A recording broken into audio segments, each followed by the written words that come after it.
Viewers, we are joined this morning by someone who is no stranger to us here at Tobago Updates, or the island of Tobago. Most recently, we have seen this lovely lady in the news, but we are here to finally chat with her and peel back those layers to what goes into her role as Councillor and Secretary for the Division of Tourism. Now, we are joined by Councillor Miss Tashia Burris. Miss Burris, good morning, and how are you? Good morning, Luke, and good morning, Shenell, and good morning to the people of Tobago, those who are watching here and in the diaspora. Good morning to everyone. Right. So, Miss Burris, I want you to take us back to your younger version, young Tashia Burris growing up in Tobago, and what was that like for you? And if you can touch on the factors that may have influenced you to say, okay, one day when I grow up, I want to get into politics. Oh boy.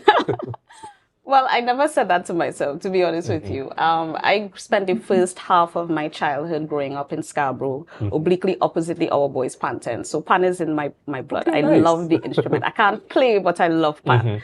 And growing up in Scarborough, attending Scarborough Roman Catholic School, there were a number of teachers that influenced my outspokenness because I was into storytelling. I'm actually a former national storytelling champion. Okay. So people like Miss Dillon, people like Mrs. Mitchell, people like Sir Acqui, people like Sir Phillips, these were the people who, you know, encouraged my love for learning and for reading and for being very inquisitive about life and, you know, exploring, you know, every possible thing, you know, getting involved and, you know, just basically being a child that had the opportunity to, you know, just look at the world through different lenses. I am one of 6 children. I'm the third child, second girl, 2 girls, 4 boys. So I grew up around boys. So I have a propensity to always kind of lean towards having, you know, conversations with young men and stuff because I always grew up talking to my brothers, ramping with them, playing with them, fighting, you know, how that goes. The next half of my life, we actually moved to Susulands, and that is where my parents still reside. And, you know, coming from leaving town, going to a place that was now being developed, it was one of the first instances that I saw that from a Tobago perspective, we were now growing our villages and growing our communities. And we were one of the first families that moved into Susulands. And, you know, when you look at the story of how the Susulands came together, that was a brainchild of Miss Pamela Nicholson. And the idea that Tobagonians could, 1, own their lands, and 2, build their houses and build massive houses at that, that it was possible for a fireman or a nurse or a teacher to live in places that, to me, as small as I was back then, some of them looked like mansions. But that is what showed me the Tobagonian spirit, because I remember when my father was building the house, you know, there was a time when it was casting the foundation, and my mom had to cook a lot of food, but people came and they helped, and that was the whole Susulands concept, the idea of lend hand, and that is how people's homes were built. So I could say that the person that encouraged me in terms of my appetite for news and what was happening at the level of government and hearing stories about politics was actually my father. But I never thought about a career in politics. It was never for me something that I felt that I could do. I was more content with, you know, studying and pursuing whatever my passions were. So I have a bachelor's degree in computing and information systems, and I have a master's degree in international marketing management. So politics was not on the horizon until 2019, to be honest with you. But I've always been a part of youth movements. I was a member of the Tobago Youth Council. So youth advocacy has always been something that I've been involved in.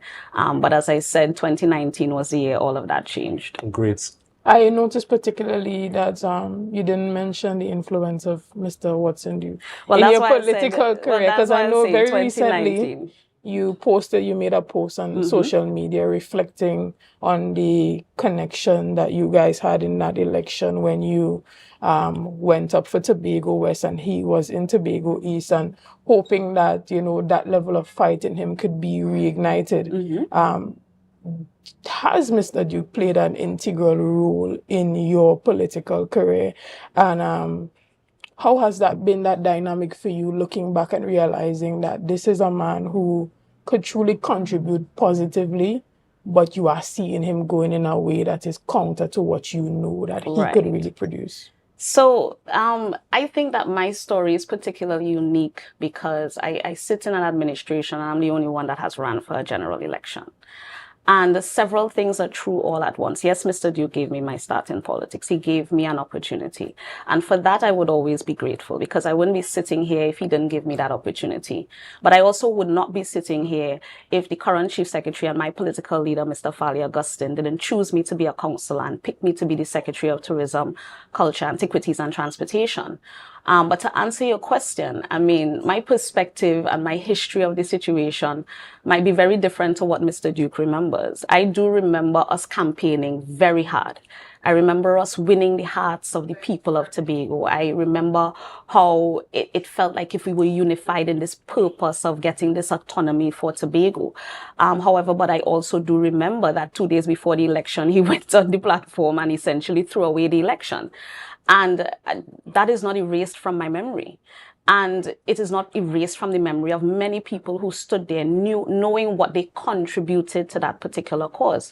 And, you know, I must say thank you at this time to all of the people that supported us, all of us who came into politics, supported me even then, the people who still came out and voted for me even after that happened. I must say that, you know, there are a couple of people who constantly, regardless of the situation, they always reached out, they kept praying for me, they kept encouraging me, even when things for me looked bleak. You know, there were people who literally were just trying to encourage me and said, you know what, don't give up. You know, this is just a stumbling block, you know, and that's how life goes sometimes. But Mr. Duke, you know, I didn't really read, you know, his post, but it was sent to me and I didn't read the comments or anything like that. But essentially it was couched in a way that he said, you know what, come home to the PDP. But there's no home there. He burnt the house down. There's nothing for me to return to, because the start of that fire was that night, August 18, 2020. And I don't recall him apologizing to our supporters. I don't recall him being remorseful about the situation. And even when Mr. Augustine tried to apologize then, you know, his behavior and attitude towards even that, you know, said to me that this was no longer a democracy and this was no longer a party, but it was becoming a one-man show. And it was becoming about everything having to be his way and nobody else's way making sense. So for me, there's nothing to come back home to. I will make it lucidly clear. My post was not to ask for unity. It's not for me to ask for unity. I am simply stating that this man gave me my start. I have seen him fall from grace. He was a person that commanded the respect of hundreds and thousands of people. And it really was kind of, you know, spurred on by his behavior in the house last week. Because I had to say to him, even when he was being escorted out, why don't you behave? Because all of this that you're doing here helps no one. The enemy is not PDP, TPP. The enemy, if we have to use the word enemy, is Tobago is on one side and a central government in Trinidad is on the other side, denying the people of Tobago the opportunity to self-actualize. And for all of us who are in this fight, who say that we are fighting for the same goal, we may not agree on the method, as I said. We may not agree on the plan or the path. But what we can agree on is that everything that we have to do from today going forward, because there's a general election coming, there's a THA election coming, we all have to be on the same page where it comes to the struggle for Tobago's self-determination. And that is the most important thing. I'm glad that you brought that up, specifically when it comes to the fight for Tobago's autonomy and that general election, because there are a lot of persons wondering whether or not you are going to put your hat in the ring for that next election. And it has been said, you know, within particular quarters that up until recently that you did not make yourself a member of the TPP party. And you are saying now that you pledge your allegiance to Fali Augustine and that Watson Duke no longer has a house because he burnt it down. But why is that? Why didn't you make that crossover with the rest of your colleagues into the new party? Well, the party wasn't formed immediately after we left. So there was a period where that was happening. That's one. And two, for me, I felt as if, you know, party politics, I didn't really want to get involved in party politics again. I was asked to serve as a councillor. I took an oath to the people of Tobago and the people of Trinidad and Tobago to serve to the best of my ability. And when I walked into the Division of Tourism, I literally met nothing. I didn't meet anything that I could just continue. I didn't meet any policies that I could simply just run with. I met nothing. And for me, I felt that the best people to build out the new vehicle, which is the TPP, would be the people who have time and the energy and the capacity to go do that. I didn't feel as if I had the time or the capacity to help in that process. So for me, for the last 2 years in particular, I have been just supremely focused on ensuring that the work of the Division of Tourism can start and continue and leaving a very strong legacy, regardless of who takes the chair after I leave. So putting policies in place, putting programs in place, embarking on the upgrade of our physical tourism infrastructure, all of these things take a lot of time. And for me, I spend most of my waking moments thinking about what more can I do.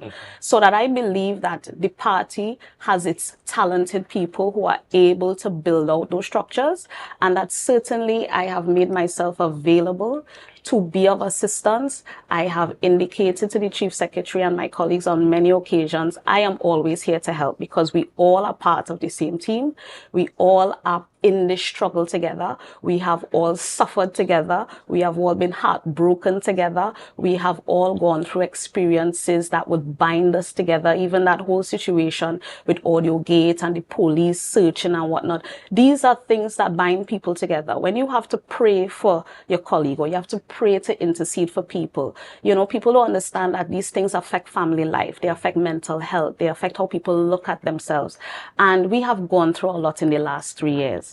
You know, so that for me, you know, I'm at a place in my life where I'm so grateful. I'm grateful for all of the opportunities that have been afforded to me. I'm grateful for all of the people that have expressed, you know, their confidence in my ability to serve. And that is exactly what I had asked for, the opportunity to serve.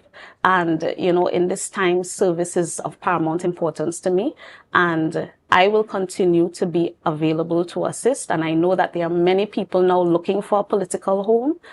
That home is the Tobago People's Party. And let us all come together and build that home in the way that we want that home to look. So it's not a one-man party who could decide to burn down the house when he wants to. The Tobago People's Party has to be a reflection of the will of the majority of the people of Tobago. And that is what I'm looking forward to. Understood, Ms. Burris. And it's good that you touched on, you know, focusing more on shared values rather than partisan divides. Because what a lot of people, especially in Trinidad and Tobago, don't understand is when you are able to put the party politics aside and come together to work and to focus on service, that is when you get the most work done. Yes. So I want you to talk to me about that transition. I think the year 2019 would have been a very interesting year for you. It was. Transitioning into politics. We understand that when you begin that journey of politics, it's not just you have a family, and I understand that you are also a mother. Yes, I am. So how was that whole transition for you and for your children? Because we understand that sometimes you have to sit them down and tell them, listen, this is what mommy is about, Sudan. It's going to be a very difficult journey for all of us. How was that transition? It is never easy. You know, I had my son at 18. So I already know about being able to surmount odds that are stacked against you.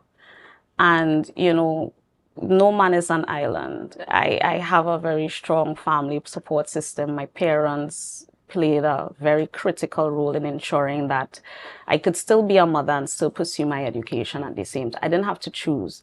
My brothers and my sister, you know, so they are the foundation. And then even my kids themselves, they are my motivation to keep going. I was able to grow with my son because I could say that I was a baby when I had him. So he's now 21 years old. He's a big man. And sometimes when I sit down, I ask myself, do I really have a 21-year-old? And the beautiful thing about him in particular is that he grew up at a time when I think he knows who I am and he knows the strength that I have. So he knew that I had to cultivate this almost like an immovable object to be able to survive some of the challenges that you face when you're now thrust into the public spotlight. So he was a little bit older when I got into politics. However, my daughter was pretty young. She was just about 9 around the time that I ran for the election in 2020, and she's now 14. And it's been a little bit more tough on her because, you know, social media is what it is. You know, there's no veil between, you know, whatever's happening at the level of the politics and at the level of the government.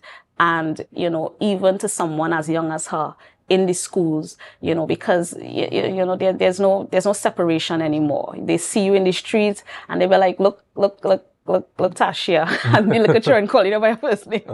You know, because when I grew up, there was respect for officers. So when we learned about ministers and assemblymen and stuff, it was Mr. this and Sir that and whatever the case might be. But now that's not the case. You know, people are really kind of casual with the interactions. So how do you help a young child in a system navigate what comes with that and an expectation that she should be a miniature version of me?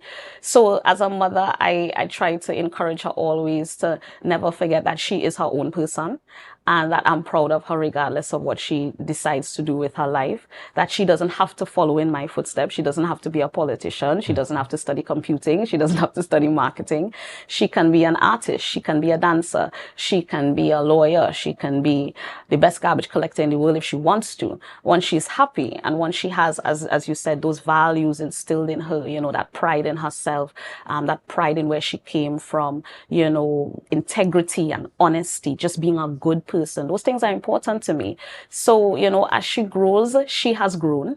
You know, she has come to understand that, you know, there's a place where mommy's job begins and ends, and there's a place where mommy always exists. Because regardless of the hat that I wear from a professional standpoint, I'm always mommy. And, you know, for me, the joy of my life has literally been being a mother. It has been raising my kids. I love children. I mean, if I could have more children, I would. But, you know, it has been a great joy of my life. And for me, that love extends to others. And I love other people's children as well. I would be the first to want to babysit. I feel like after politics, I'll open a daycare because I really do feel like if there's an opportunity for us to really love on our children, and we see that the society, our kids need more love. They need us to be present. We can't have them being raised by the TV and by the cell phone and things like that. So, you know, they are growing and growing, and they're growing and growing beautifully. And I thank God for keeping them safe and, you know, ensuring that whatever challenges that we face, that we can face together as a family. And shifting gears a bit, we are in the cruise ship season. What has the division learned from the last season that it has been able to incorporate to ensure that this cruise ship season is a successful one? So the cruise ship industry has been a mainstay in the Tobago tourism product for a number of years. And one of the places that I used to work before was actually the Port Authority of Trinidad and Tobago at the Scarborough Port. So coming into the role, I already had a background and an understanding of how the cruise ship industry works. Last season, what we saw with the record numbers that we had coming into the destination, the lessons that we definitely learned is that there's more that we have to do to help to support the industry, more in terms of transportation, more in terms of improvement to our sites and facilities, more in terms of the tour offerings that we have, more in terms of encouraging more operators in this space, because right now we have one main operator who brings in the majority of the ships, and that we would want to encourage more persons to come into this sector and to be able to bring more ships of different sizes. So even if he might be focusing on the larger ships, what we found is that Tobago is a beautiful destination for more European cruise lines who have smaller passenger numbers, but these are the passengers that spend more in destinations, and they don't necessarily like to go to destinations where there's a lot of mass tourism going on, where they're seeing a lot of Americans and just a lot of people in the space. They want to be able to come and have more intimate experiences, more one-on-one, more bespoke type experiences. So what we've learned is that we certainly have to do some refinement of our product. We have to be able to decide whether we want mass tourism or niche tourism, and that's a conversation that continues, because the reality is that Tobago is still next to Trinidad, and Trinidad may be positioning themselves to attract more mass tourism type activities. But certainly there are opportunities available for more niche experiences, and this is the information that we have been getting, so that we continue to grow our partnerships. We have been able to cement some very solid partnerships with Royal Caribbean and Carnival Corporation through the work that I've done from the division's end, and we continue to cultivate all of those relationships with our smaller cruise partners as well. So it's all a matter of ensuring that Tobago is a destination that has something for everyone, so that yes, the bigger ships can come and we can accommodate them in the Pigeon Point and the Store Bay and all of the places that could accommodate all of our mass people. But we have smaller ships that are calling into Charlottesville, who want to experience the village life, who want to go and dance the cocoa, who want to take a rainforest tour and it's only 10 people, who want to go and hike to a waterfall and there's only 5 people. So those experiences are also available at the destination. And for us, it's about being able to sell the two things at the same time. Understood. Yesterday, during our conversation with Assistant Secretary Niall George, we were talking a bit about the grants that the division provides specifically for accommodations in Tobago. And so the conversation came up about being able to train the stakeholders as well to provide different types of experiences in different locations. So not necessarily just coming to the division and applying for a grant, but that also being followed with the type of training that is necessary. For instance, when we look at the accommodation sector in Tobago, does the division have the data on what percentage of persons stay in guest house, utilize Airbnb, utilize booking.com, as opposed to, you know, using the traditional hotel sector? And what does that demographic require? Because when we look at it, we see a huge demographic moving towards the Airbnbs, and we're looking at who are the persons on Airbnbs that are the most successful. They are the ones providing a particular type of experience. How can we, you know, use that model to train other persons who maybe probably have a room downstairs, have the two rooms, to create, or I should say curate that experience that really draws the tourists in? What is the division doing on that front? So what we recognize is that, you know, there's an evolution that has to take place. A lot of our stakeholders through the Hotel and Tourism Association are persons that have been in the sector for a number of years. So a lot of them still have a model that reflects when they just came into the sector. Even the use of technology has been a challenge. You know, a lot of persons don't have a website, or they don't have a Facebook page, or they don't have an Instagram profile. They still operate largely cash-based businesses, things like that. The data is available. The challenge with Airbnb is some privacy stuff. But based on the information that we collect regularly from the THT, and we also have a database in TITA where we encouraged persons who have accommodations in the sector to register. We utilize all of those mechanisms to make some some inferences, because you have to understand that the tourism sector is still very largely unregulated, so that there is no law that requires that somebody needs to register their business. So you may have your downstairs, and you might have 3 rooms downstairs, and you're renting out them 3 rooms every weekend to persons who come in the destination on a weekend, but there's no law that says you have to register that as a business and things like that. So these are the people that we will not necessarily be able to capture in that data gathering exercise. So there's some work that we have to do in terms of literally just going out and finding out people's business and finding out who have a room, who have a this, whatever it is that you have in terms of product. There is some work that we have to do and continue to do. By way of mentorship, this is where partnerships are very critical. We have the THTI, which is the Hotel and Tourism Institute. It was formerly under the Division of Tourism. It's no longer with us. It's actually under the Division of Education now. But we foresee that there's a strong partnership that we have to foster with the work that the modern THTI is doing, so that we recognize that there is a skills gap. And that skills gap is this. We are training people for the sector. We are training them in entry-level things. We are training them in short courses. We have some associate's degree programs. We have bachelor programs. But what we're missing is that executive level type training, which is for leadership and supervision. And these are for the more mature persons in the sector. So you might have 20 years under your belt working front desk. How does that take you to the next level? Because in terms of crafting an experience, it takes somebody who knows and who's able to anticipate the need of a visitor to be able to say, what can I offer to this person that is going to meet a need that they would have? So for example, you may have traveled, I'm sure, and you may walk into a hotel and you're about to check in, and somebody walks up to you and say, can I offer you a glass of juice or a glass of water? Or can I offer you a flavored beverage? Something like that. And that is them understanding that when you made the booking, you indicated that your flight was coming in at 8 o'clock in the morning. You're checking in at 2 o'clock. You may have had a long layover. You may have had a long drive to the destination. And you naturally get to the front desk and you might be thirsty. And that simple act of offering you a glass of water has already elevated your experience. You can only do something like that if you're thinking in the mind of the guest. And a lot of people may have businesses in the tourism sector, but they may not be able to think put themselves in the mind of the guests. So that is where we feel that is something that we have to now sit with people and walk them through. How do you put yourself in the mind of the guests? How do you look at your property from the perspective of someone that is visiting? Is there something that you need to put in place to ensure that you can attract all types of people? One thing that we take for granted is the differently abled. How many of our facilities and, our hotels and stuff really do have differently able access because they also enjoy vacation. So as I said, there's this opportunity for us to really sit down and sit with each individual operator in this space, look at the property that they have or look at the offering that they have and say, how do we elevate this experience for the guests? And that is something that we'll be doing this year.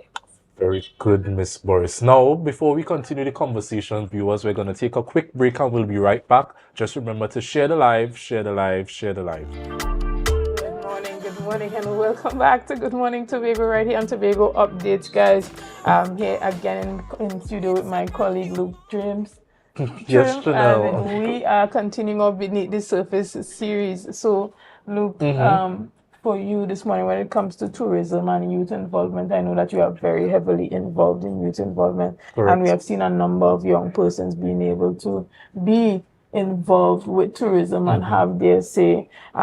What are some of your perspectives when it comes to the importance of us as young persons working as well along with the division and the secretary to ensure that youth have their say where tourism is concerned? Well, Shenell, I currently serve as CARICOM Youth Ambassador for the country, and it allows me to always be baptized in regional understanding. So usually when we travel to other Caribbean islands, like Antigua, for example, they have this strategy where they are able to integrate their tourism into every single thing that they do. So the smallest events are going to boost their arm to tourism. The littlest thing you can think about, Shenell, they're going to use it to promote Antigua's and tourism. And it brings me to question you now, Secretary. We are anticipating an airport to be rolled out very soon. Open very soon for the island of Tobago. Some are applauding how big it is, how nice it looks. But one of the very strong arguments is that no regular tourist is going to book a flight just to come see an airport. It all comes down to the experience they get when they exit that airport terminal and start to explore the island of Tobago.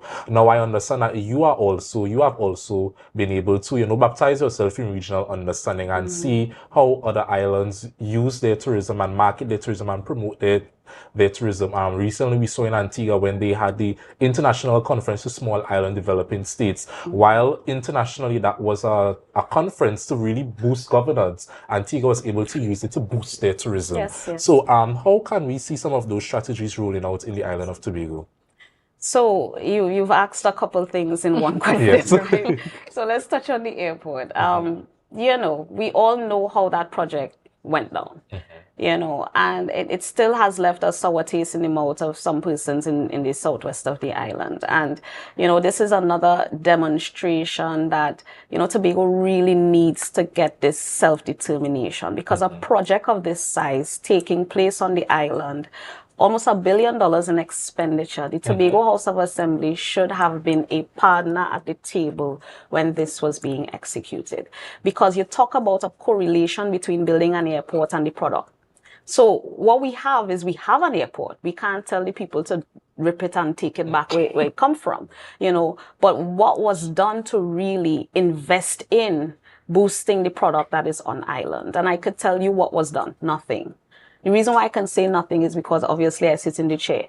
COVID grants. We had two tranches of a COVID relief grant program, of $50 million for accommodation providers and a $50 million for ancillary service providers. That was it. There's a TOP program that has been announced. We have gotten no funding for that program for this fiscal year. So even though the program exists and people can apply, we cannot dish out funding that we did not get. So that for me, the lip service that we continue to pay to the tourism sector is very, very disappointing. Yes, we knew what happened to Sandals. The Sandals deal fell through. But we can't continue to look at that closed door that is Sandals and ignore all the other people who have been in this space toiling, good times, bad times, economic downturn, economic upturn. I feel like if those people have been neglected. So at the level of the Tobago House of Assembly, one of the policy decisions that we actually took this fiscal is a program that we're going to be rolling out in collaboration with the Division of Finance, which is through their business development unit, where the focus is on grant funding and loan funding for tourism-based businesses. When we initially announced that, and I had the conversation with Secretary Roberts, in that conversation we recognized that the tourism sector is not just traditional tourism businesses, but you have a number of creative sector businesses that feed into the tourism product. So now that program will also be extended to actors in the creative sector for the very first time in Tobago's history, where we're formalizing a policy where we're actually giving support to those of us who operate in the creative sector. So the people who are influencers, the people who are content creators, the people who even have mass bands, who have their businesses registered and they have their business bank accounts and stuff, you can now apply to that program for funding, whether it be grant funding or loan funding, to be able to grow and scale your business. Because we recognize that regardless of what the central government does, we have to mind our business in Tobago. So that the plan is to try our best to get people ready for the expected influx. In addition to that, we are not waiting on the central government to go out there to negotiate flights on behalf of the destination. We have already started those conversations with a number of different carriers in this space. And we're attending routes next month in the Bahamas alongside a team with the Airports Authority. And we anticipate to have over 30 meetings with airlines and tourism boards and other partners in this sector. And we're looking to really position Tobago as an attractive airport for planes to fly. So part of what we have to chew gum and run and walk at the same time. While things are happening with respect to the airport being commissioned, we have to get our people ready for the opportunities that would come. So it's not just people who have hotels and bars and restaurants. We're talking to the Airports Authority to find out how Tobago businesses can get a footprint in that airport, because we don't want to have this big major investment being made and there is no Tobago content in that airport. So those conversations continue, and we are hoping that they will be amenable to these things, because at the end of the day, everything that we do is to benefit the people of Tobago. That's the most important thing. So for us, we look at the investment right now. This is what we have. We will try our best to make it work. We will try our best to do what we can do to make it successful, because nobody wants the destination to fail. Nobody wants to have this thing happen and then we don't get the influx of people that is expected. We will do our part, and we have been doing our part to sell the destination. When you talk about what the other Caribbean islands are doing in terms of focusing on MICE tourism, because what you've indicated is, having these conferences, and while you're having the conference, you have people coming into the destination for the conference and then experiencing all that the destination has to offer. One of the challenges that we currently have is that we have a challenge with conference facilities. So even though we have a plant called the Shore Park complex, it is not necessarily purpose built for certain types of activities. And then you would find that the Magdalena Grant has been used a lot in the past to have conferences and stuff, but they also need extensive upgrades, because usually when you attract conference tourism, it's not just the conference room facility you're selling, but you're also selling the accommodation. So I've seen the RFP for Magdalena go out. I really hope that they're successful this time around in terms of getting someone to come in and really upgrade that property and really make it something of a world-class standard, so that we can go heavily into advertising Tobago as a MICE tourism destination.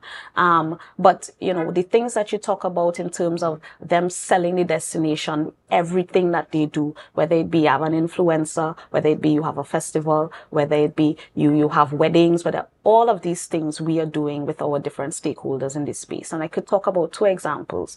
One, Alex Cassidy, I think you all know this British influencer who calls Tobago his home. His stepfather is Tobagonian, and he's been coming here since he was 6 years old.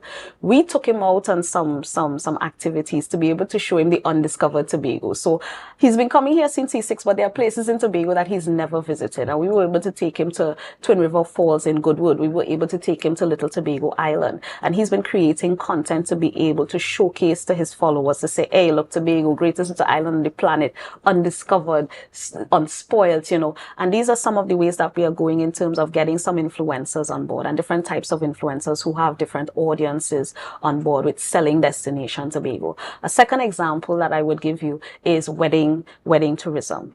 I attended the coterie retreat in December in Virgin Islands, and you know, I was able to within 5 minutes sell the beauty of Tobago to people who have never, most of them have never visited Tobago in their life. And I spoke highly about our culture and heritage and the fact that you can have a wedding in Tobago, but you're able to immerse yourself in the culture and heritage. And one of the persons who attended that conference with me was Asha Maz, who is on the board of the Pigeon Point Heritage Park. And this weekend, there's a big Jewish wedding, a Jewish Tobago wedding that is happening in Tobago.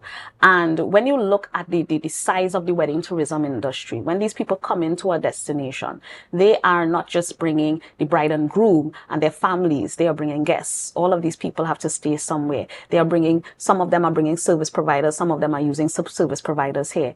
But the average wedding, the average destination wedding is something in the region of 60,000, 50,000 US. It could go as high as 300,000 US, depending on what you're looking for. And these are niche markets that we're trying to appeal to, because we recognize that, particularly with that demographic of wedding planners, because the retreat was with wedding planners and service providers in the industry, they are looking for more exotic destinations to have their weddings. And Tobago presents the best of all worlds that they're looking for. Our proximity to Trinidad, the ability for us to bring in things in terms of importation, the fact that we do have service providers on the ground that could give them a very high quality and standard in terms of what they're looking for, the ambience of sun, sand, and sea, the variety of backdrops that they can have for a wedding, so that they could move from beach to forest to Flagstaff to underwater, you name it, Tobago has done it.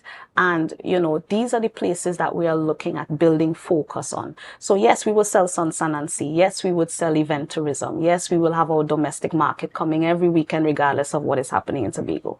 But we really want to also focus on growing those niches. So we're looking forward to when the airport opens, that we're able to now offer that more MICE tourism type activities, as well as encourage more wedding tourism business. Excellent. And even with that opening of that new airport, we look in the area of festival tourism. I remember in previous conversations between you and I, you indicated that when it comes to the Jazz Festival, in its previous form, it was unsustainable economically for the THA to continue to put so much money into the festival without seeing, you know, the revenue from that festival. So now the division has shifted into a model that is more of a public-private partnership to empower members of, you know, stakeholders to come to the division and to help to boost the festival and take some of that weight off of the division.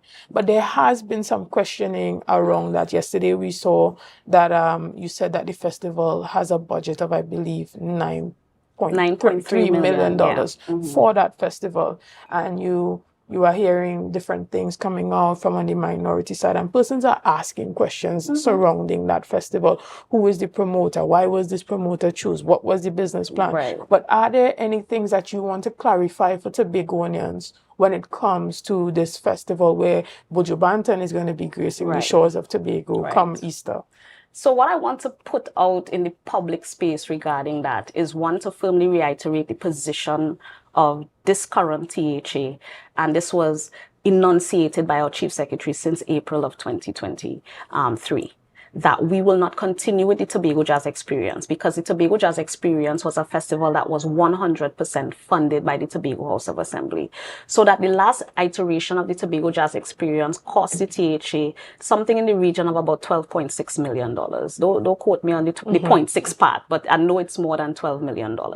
And that was a business model that essentially the THA was coming in as 100% partner and taking in 100% of the risk for the execution of that festival.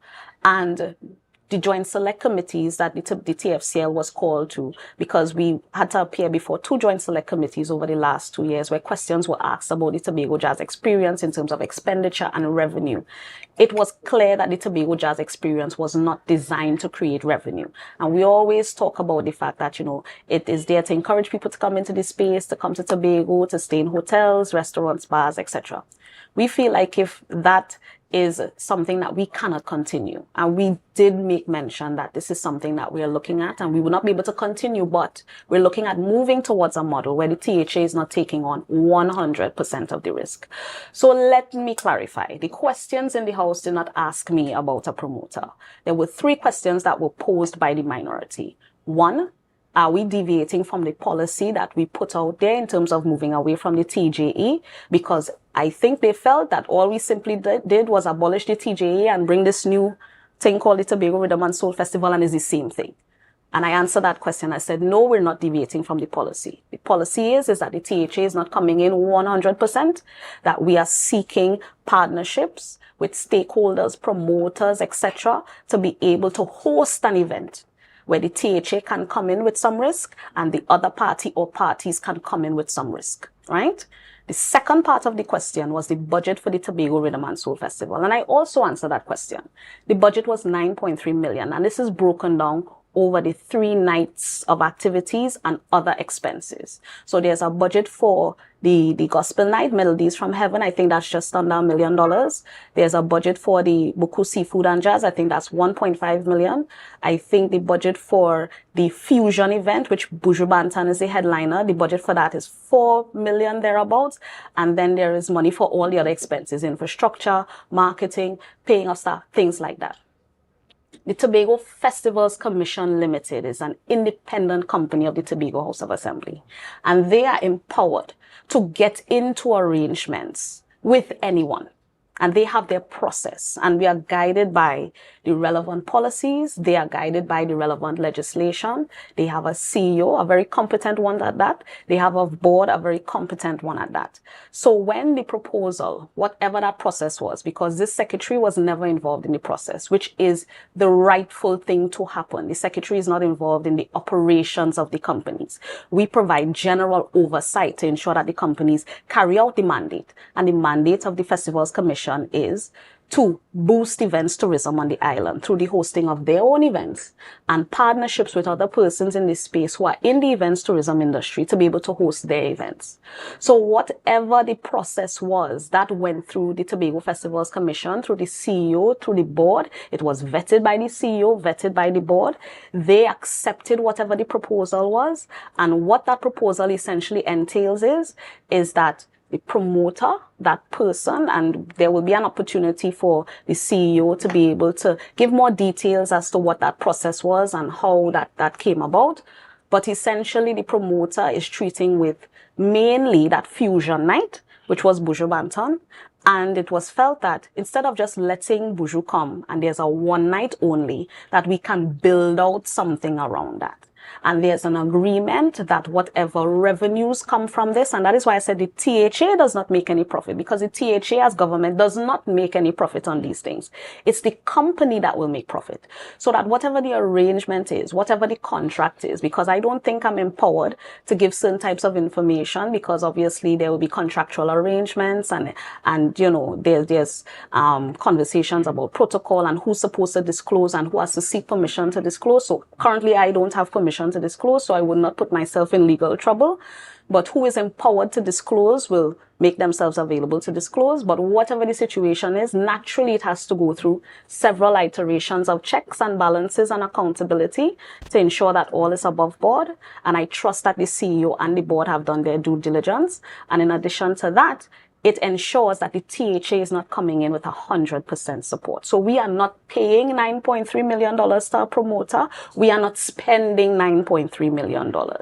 We are coming in with some risk, the promoter and whoever partners, because I did indicate in the House that how we are funding this activity, it's not through any additional request for supplementing of the allocation of the Festivals Commission, which is what happened with the Tobago Jazz Experience. So that 12 million that I told you that we spent in 2023 for the last iteration, that was additional monies that had to be found on top of the allocation that they will get at the beginning of financial year to treat with all the things that they have to treat with. In this iteration, there is no additional money to be given to the Festivals Commission. They are hoping that for the first time in our history that this is an event that can make profit, so that whatever the gate receipts are, whatever the sponsorship is, whatever the financing options that the company has available to them, to be able to allow themselves the opportunity to get on board with sponsors and get on board with service providers very early in terms of providing goods and services to execute the thing, that this will be an event that makes profit. So I'm putting out a disclaimer now. The secretary does not have complimentary tickets for Bonjour. So don't even ask. We will all be paid for tickets. And, you know, we really do... Unless you're a part of the media and you're covering the well, event. you see, if you have media pass, then you're covered. You will be covering the event. You know, don't go to your area rep and expect that they have comps. No, this is not jazz experience. This is a profit-making activity. It's a profit-making event. And I would want the people of Tobago to certainly go out and support. I know Bonjour is near and dear to the hearts of a lot of us. And I know that the headliners that we've already announced, Shenell and Gramps Morgan, they have their fans and followings. I've actually heard that there are people coming as far as Malta to enjoy the concert. And that augurs well for that Easter period in advance. And early bird tickets are already sold out and the ticket sales are going solidly. So I want us to come out and really support this event. And I'll tell you, they have some surprises to drop a little later in terms of some of the other names that will be performing. And look, we know that this is a period where members of the diaspora are always willing to come home for Easter. And so this is the time where everyone wants to come home. And when people come home, they're often asking, what is there to do in Tobago? So now that there is a festival that not only attracts Tobagonians, but it attracts persons within the region and helps to stimulate the Tobago economy, as we had that conversation about the Airbnbs. Right. If you have a space in your home, this Easter might be the time to fix up that storeroom. Get your grant from BDU, your $25,000. And it's not just BDU we're talking to, but we're having conversations with NIDCO, for example, so that they are looking at where the funding gaps exist. So BDU may look at a particular cross-section of entrepreneurs in the space. NIDCO might be focused on a different set. But the idea is how are we getting systems and how are we putting things in place, starting programs and developing the partnerships to be able to grow this sector. And, you know, there's a lot of hand-holding that has to take place. Whether you're talking tourism, whether you're talking culture. And I'm going to make a plug for all of the talented Tobagonians. Please go out to the auditions because we want to see our local talent on stage at the Tobago Rhythm and Soul Festival. But we see the potential in the creative sector in that orange economy. When you look at what TPAC has been able to achieve in the 3 years that they have existed, when you look at our community and cultural groups in terms of how they perform in Best Village, when you look at the quality of the Heritage Festival, the people who have always put out consistently high productions, and you know, right now planning for the Tobago Heritage Festival this year is well underway. We recognize that Tobago is a powerhouse when it comes to our orange economy. So the idea is on the back end, we are creating the policies. On the back end, we are providing support, and we are moving full steam ahead, in my view, in terms of being able to really show up and showcase the best of what Tobago has to offer, whether you're talking tourism or you're talking culture. Excellent, Ms. Burris. So we're going to take a quick break, viewers, and we'll be right back. Just remember to share the live, share the live, share the live. Good morning and welcome back to Beneath the Surface right here at Tobago Updates. And yes, we are chatting with Councillor Tashia Burris. Now, Ms. Burris, going back to general elections, the whole island saw you, the whole nation saw you, the whole world saw you. Oh gosh. You know, you were the one advocating, you know, for the Tobago West seat. You were advocating for Tobago's autonomy. You really made your name under the then PDP. Well, PDP still exists, but when you were part of the PDP. And, you know, one thing we have gathered from doing these interviews is that politics, that whole arena, that whole field, it's very demanding, it's very challenging, and when you are exposed to those pressures, it can change you, or it will force you to be changed. If you were to sit down with 2019 Tashia and have a conversation with her, what are going to be the main varying perspectives we will hear coming out from that conversation? Interesting question. Yeah, that's an excellent question. 2019 Tashia, listen, you couldn't convince 2019 Tashia that she wasn't going to be Member of Parliament for Tobago West Indies. It was like complete blinders. Like the Lord put me in this, and he wouldn't put me in this if he didn't intend for me to win. So that everything that I did was because I felt that that was the thing that was going to happen. And then when it didn't happen, like I remember standing up in the car park of Church's Chicken with my father. That's the 2 nights before the election, and watching the horror unfold. I would put it like that. And because I had just come off the stage and I felt, yes, that was the best speech that I ever gave in my life. All Watson have to do is just bring it home. Mm-hmm. And then watching that horror, and it's like, and to this day, that man never apologized to me. So, but I don't hold it against him. I've forgiven him a long time for that, because I realized that in this thing, you have to constantly be in a place of forgiving people and accepting the apologies that you don't ever get. So that for me, to her, I would say to her, because I know I went through a period afterwards where I really questioned my worth, you know, and it's hard because I think for my entire life, I've lived with this idea that someone outside of me had to validate me. So I had to do well in school because I wanted teachers to say that you're excellent and you did well. I had to take home good grades because I wanted my parents to tell me that you did well. You know, I had to, everything that I've done, it was always I felt like somebody had to tell me that I was good enough. And in that, I felt as if life was rejecting me, you know, because I don't blame the people, you know. There were so many people, as I said, that supported me despite what happened. And there are a lot of people who continue to support us despite what happened. But there were also people who came to me and said, I couldn't vote for you based on what happened. And I felt like if that was life rejecting me. However, if I have to talk to her again, I would say, don't give up, don't break, because you don't know where this journey would take you.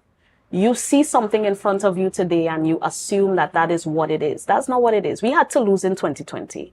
Because if we didn't lose in 2020, we wouldn't be in government in 2021. Everything had to happen the way that it did. Because, you know, I don't know what would have happened if Watson went into parliament. I don't know what that dynamic would have been. I don't know if we would have lasted as a duo, you know, because I have very strong thoughts and values, you know, I have very strong feelings when it comes to how we should show up when we represent. And for me, one of the things, aside from being able to forgive people, I have to forgive myself, because I have very high standards for me.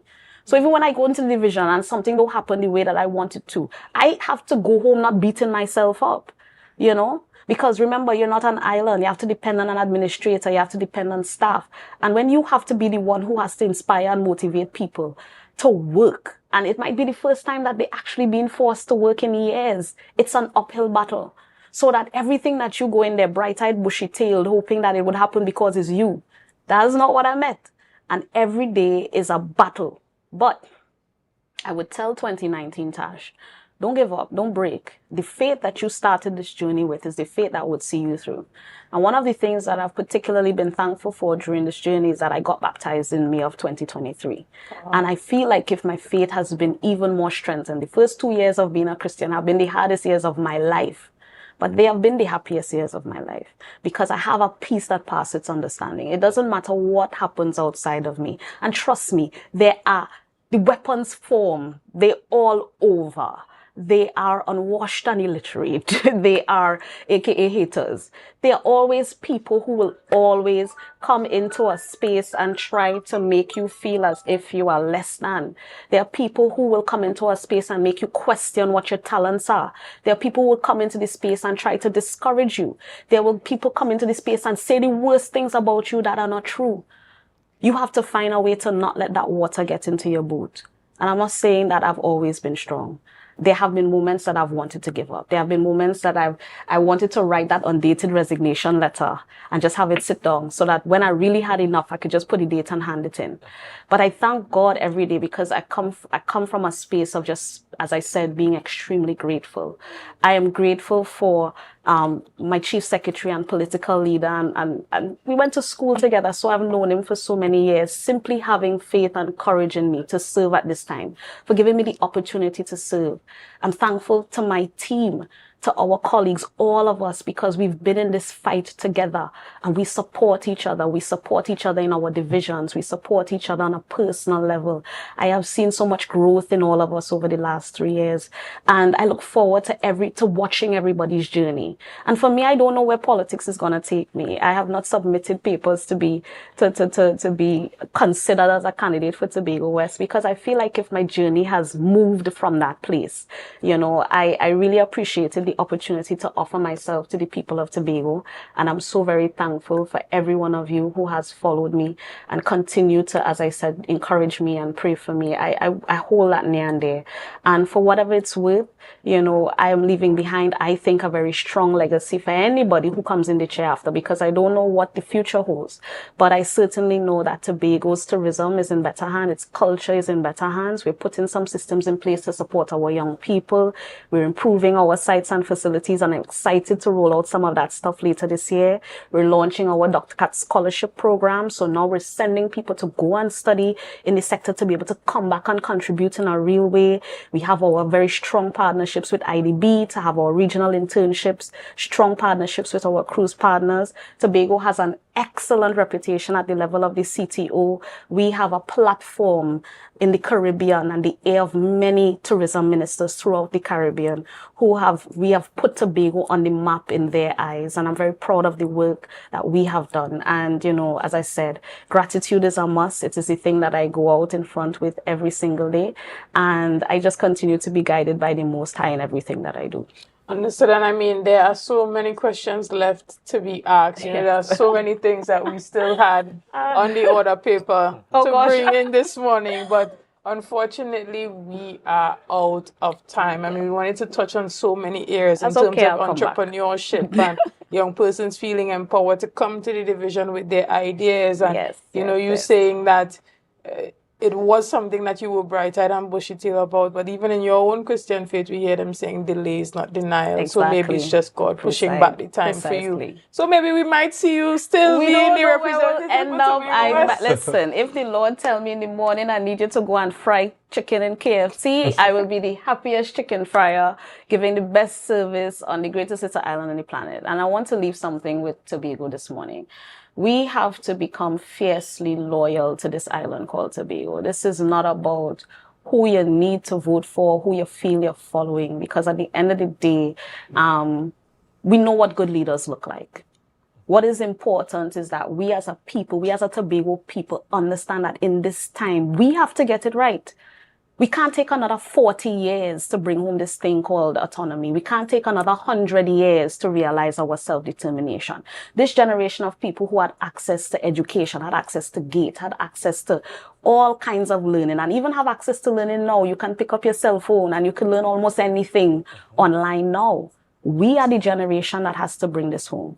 And I want us to rally behind this administration. I want us to rally behind the Tobago People's Party, because I can tell you that you have a bunch of people who have Tobago's best interests at heart. We didn't come into politics to get rich. We didn't come into politics to see what politics could do for us. We felt that in this time that we had to serve, and it's all about service. And we're not going to always get it right, you know. But always remember that we have Tobago's self-interest center stage at heart every day, every morning we wake up, in whatever we do.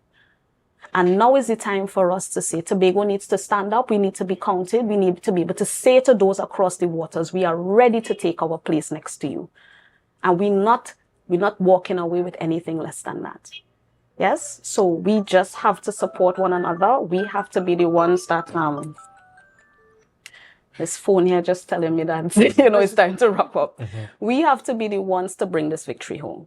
And I want the people of Tobago to know that the Tobago People's Party, regardless of who the nominees are, regardless of who the candidates are, we have to bring this victory home for the people of Tobago. Understood. And Ms. Burris, I think this morning's interview was an extremely thought-provoking one. We were able to see a side of you that we don't usually see. I was scrolling through social media sometimes and people refer to you as a tigress. So, I was expecting to see some, I was expecting to see some, strong, loud attitudes. But no. Listen. The beautiful thing, and it's not the tigress, it's the lioness. Oh yes, my bad. Because it's all the ras, right? And I still have it, and it's the beautiful, I think it's the most beautiful part of me, I think. And my smile, I have these beautiful dimples and stuff. But the lion is capable of quiet strength. And that is what I appreciate about the analogy. That even though the roar is loud, because when a lion roars, they announce their presence. Lions also have quiet strength, that when they show up, a lion doesn't have to announce their presence as a lion. They walk into the room and they're a lion. And that is what I appreciated. And, again, people of Tobago, wherever you are, lots of people in the diaspora all over the world, you have made me into who I am. And I continue to be who I am because of you. And everything I do every day is because of you. And I'm simply, again, as I said, gratitude is the word for me.